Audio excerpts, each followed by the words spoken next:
గౌరవ సభ్యులారా, ఇదొక శుభదినం.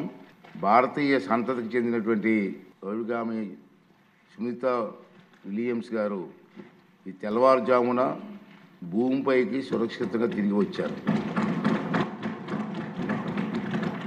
సహా ఆమెగామి యారీ యూజిన్ విల్మోర్తో కలిసి అంతర్జాతీయ అంతరిక్ష కేంద్రానికి గత జూన్లో చేరుకున్న సంగతి మనకు తెలుసు.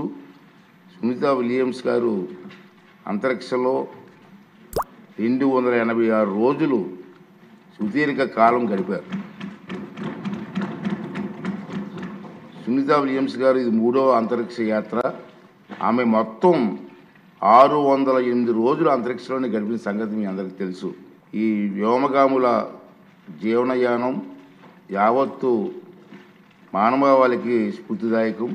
వారి శాస్త్రీయ పరిశోధన పట్ల వారికి ఉన్న ఆసక్తి, పట్టుదల, అత్యంత క్లిష్ట పరిస్థితుల్లో ప్రాణాలను సైతం పణంగా పెట్టేందుకు సిద్ధపడే ధైర్య సాహసాలు మానవాళి నిరంతర ప్రగతికి సోపానాలు అవుతాయని సునీతా విలియమ్స్ గారు, యారీ విలియమ్స్ గారు ఈ శుభ సందర్భమున నా తరపున, ఈ సభ తరపున స్వాగతం, అభినందనలు, శుభాకాంక్షలు తెలియజేస్తున్నాను.